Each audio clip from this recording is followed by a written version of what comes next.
복잡한 국제 문제의 이면을 시원하게 짚어드리는 분이죠. 박형주 외교안보 칼럼니스트 연결합니다. 안녕하십니까? 네, 안녕하세요. 박형주입니다. 네. 일단 대선 후보들의 이 외교관에 대해서도 저희가 좀 들여다봐야 될 것 같습니다. 지금 너무 많이 변하고 있고 특히나 이제 트럼프발 태풍이라고 표현들을 다 하고 있기 때문에 어떻게 해야 될지 참 중요한 때가 아닌가 싶은데 최근에 이재명 후보의 이른바 그 중국 실세 발언이 있었어요. 이 얘기가 언제 처음 나온 겁니까?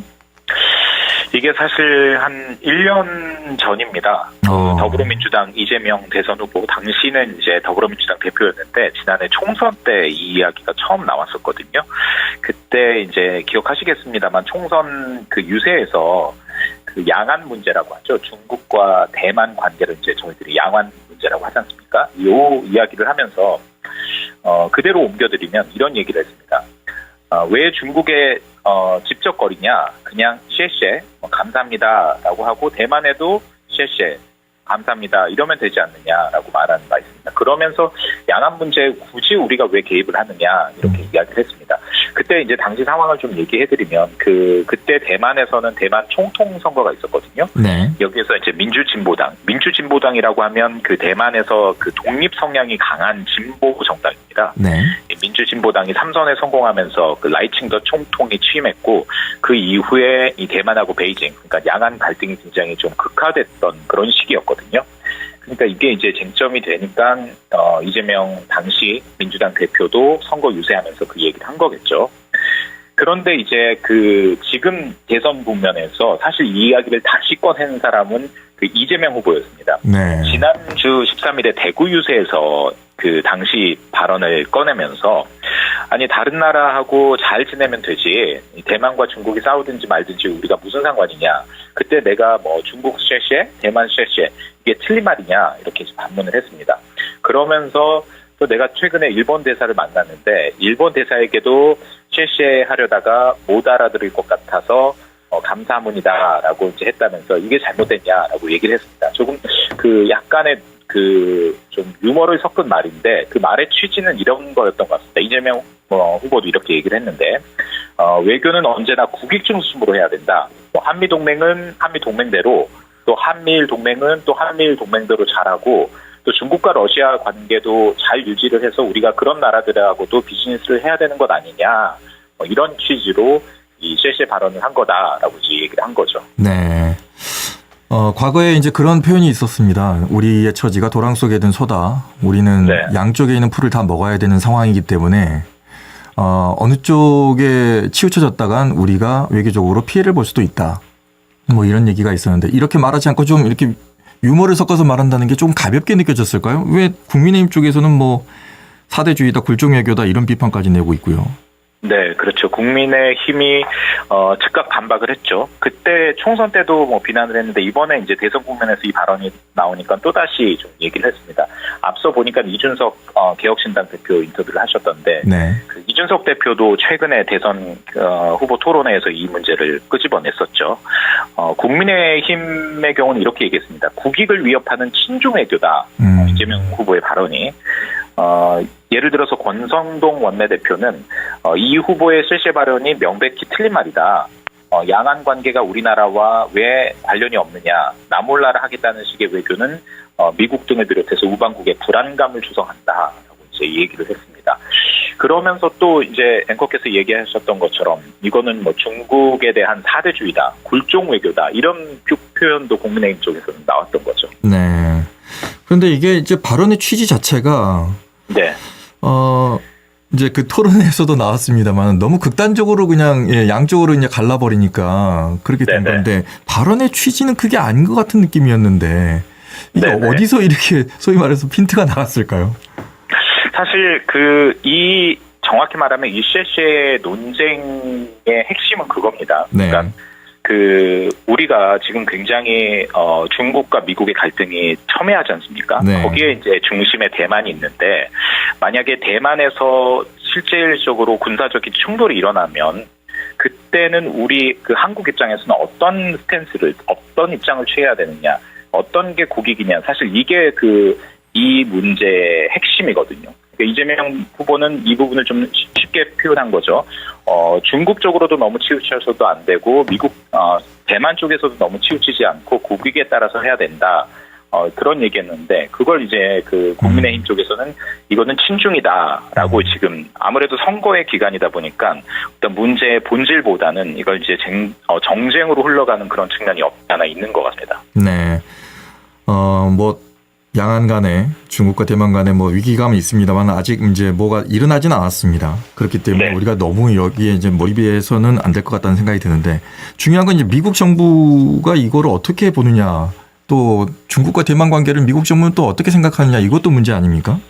네, 그렇습니다. 사실 그 미국이 이 문제를 어떻게 보느냐라는 걸 좀 살펴보면 그 지금 우리 한국 정치권에서 일어나고 있는 이른바 그 이재명 후보의 실시의 발언의 그 맥락이 좀 보이거든요. 그 부분을 조금 좀 짚어드리고 싶은데요. 일단 그 미중 간의 지금과 같은 전략적 경쟁이 본격화되기 전에는 그 미국의 대만 정책이 일종의 미국과 중국 관계의 종속 변수처럼 간주됐습니다. 그러니까 이게 무슨 말이냐면 미중 관계가 어떻게 설정되느냐에 따라서 미국하고 대만 관계 방향도 결정이 됐고 또 이게 그대로 이어져서 양안 관계도 영향을 미쳤습니다.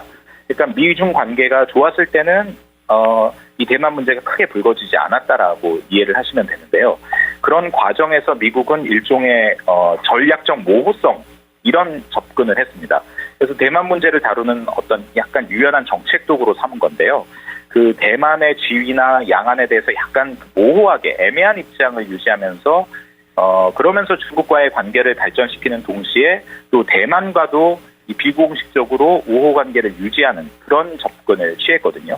그러니까 다시 말해서 이중 전략을 추구한 겁니다. 네. 그러니까 중국의 대만 침공과 또 대만이 독립을 추구하려는 그런 움직임을 동시에 좀 막겠다. 그러니까 양안에서 약간 밀당을 하겠다라는 그거거든요. 이 말은 다시 말해서 그 이재명 후보가 중국에도 셰시하고 대만에도 셰시하면 되지 않느냐. 사실 이런 접근, 그러니까 전략적으로 모호하게 하면 된다. 그게 미국의 이익이다라는 게 그동안의 미국 정부의 정통적인 입장이었다고 보면 될 것 같습니다. 네, 전략적으로 모호하게 접근한다. 예. 네. 바이든 정부 때는 지킨다고 안 했습니까? 대만을? 그렇습니다. 오히려 바이든 정부가 조금 그동안의 정통적인 미국의 생각과는 조금 다른 입장을 보였습니다. 그러니까 중국의 도전에 대응하기 위해서 바이든 정부가 사실 일종의 대만 카드를 꺼내든 거거든요. 네. 그러니까 대만에 대해서 명확하게 안보 제공 약속을 해버린 겁니다.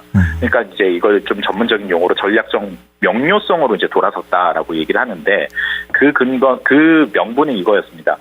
공동의 민주주의 가치 수호와 권위주의를 억제하는 근거로 대만을 우리가 지켜야 된다. 그러니까 다 바이든 정부가 일종의 가치 외교를 지향하지 않았습니까? 네. 그 일환으로 대만을 방어해야 된다라고 얘기했고요. 그리고 실질적으로 바이든 대통령도 임기 동안에 그 기자들이 대만을 방어할 것이냐라고 물어봤는데 5번이나 명확하게 예스라고 이제 대답을 했습니다. 하지만 이제 트럼프 시대입니다. 네. 트럼프 정부죠. 예. 트럼프는 어떻게 보고 있습니까? 트럼프는 또 이제 이게 다시 앞서서 설명해드렸던 전략적 모호성으로 돌아왔거든요. 그리고 또 거기에 더해서 그 대만으로부터도 최대한 이익을 끌어내는 동시에 중국도 압박하는 이런 전술을 지금 구사를 하고 있습니다. 그러니까 트럼프 대통령은 언론 인터뷰에서 이런 얘기를 했거든요. 대만의 군대를 파견하겠다고 말하지 않을 것이다. 무엇도 테이블에서 내려놓지 않을 것이다. 다시 말해서 내 카드 절대 안 보여줄 거야. 라고 그런 식으로 이제 얘기를 하고 있거든요. 네. 그러면서 동시에 대만은 미국의 대만을 지켜주는 데 있어서 더 많은 비용을 부담해야 된다. 이렇게 얘기를 했어요. 이 말은 무슨 말이냐면 그 대만 방어를 약속하지 않음으로써 대만에 대한 일종의 좀 불안감을 높이면서 미국의 요구에 따라오도록 하는. 그러니까 미국산 무기 너네들 더 많이 구입해야 돼. 이렇게 그 밀당의 조건으로 사용을 하고 있고요. 또 중국에 대해서는 뭔가 그 대만 문제가 그동안의 미국 정부에서는 거래의 대상이 아니었는데 이 문제도 트럼프 정부에서는 대만 문제 우리가 좀 거래해 볼 수 있을 것 같네라는 그 뉘앙스를 중국에 보여주면서 이것도 또 중국을 상대하는 그 밀당의 어떤 도구로 지금 트럼프를 쓰고 있습니다. 그러니까 쉽게 말해서 트럼프는 누구의 편도 들지 않고 있지만 미국의 이익이라면 누구와도 그리고 그 무엇도 거래할 수 있다.